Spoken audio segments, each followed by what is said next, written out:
I want to begin with the highest prayer that we prayed in the Matin service. The all-august feast of the apostles has arrived in the Church of Christ as an occasion of salvation for us. So mystically applauding them, let us say to them, "Rejoice, luminaries of those in darkness, since you are the rays of the sun. Rejoice, Peter and Paul, unbroken foundations of the divine dogmas, friends of Christ, worthy vessels. Come and be in our midst invisibly, and count us worthy of immaterial gifts as we extol your feast with songs." And this really sums up these two, as we say, all laudable, paramount of the apostles. This sums up who they are for us and for our church. Of course, it was Jesus Christ that gave to them and to those around him at the time on earth his laws and his principles. And these apostles took that and spread it throughout the world. Their beautiful canons from the apostles that were written as they held a synod together and they discussed how they were going to formulate the church and what they were going to do for the church and how we could get the message that Jesus Christ gave to them out to the world. And the message, of course, was the good news of Jesus Christ. So these two figures were most important in the history of the Christian church. As I was preparing for ordination, some 20 years ago today, to the priesthood, my spiritual father, Father Nicholas Triandafilou, I asked him, I said, "Father, I'm not worthy to be ordained a priest." I was a deacon already and had been a deacon for about 6 months. I said, "I don't feel prepared." And he said, "I want you to concentrate on the canon of the apostles and to read about the life of St. Peter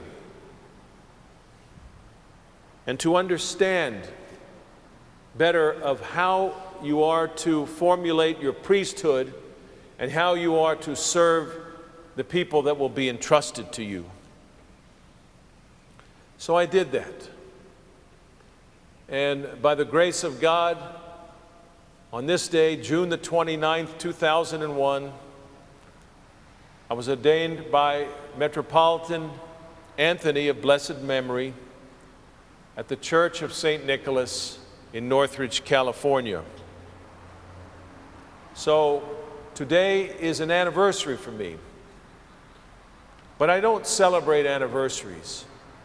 What I celebrate is the availability to be able to reach out to you all, to the flock here at St. Anthony, and to be able to give you a message that draws you closer to God. I'm just a humble servant. And I pray to my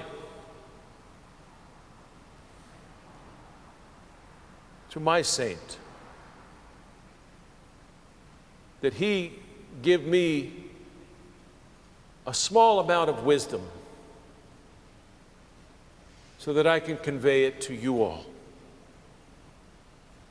It is good for you all to pray to your patron saint. It is good to ask your patron saint on your and for your behalf to go before the Lord and to offer whatever you need to offer Because that way you have somebody that speaks for you. When I'm sick, I ask somebody to pray for me. And that person prays for me to God. It is an intercessory prayer. I could go straight to God, and I do. But the more people that are speaking on your behalf to the Lord, the better. So today is a great feast in the church. And as you leave today, take a look at the beautiful icon of Saints Peter and Paul, the all-laudable paramount of the apostles. And you will see a tabernacle which represents the church itself. And they are holding on to that church because Christ has given it to them.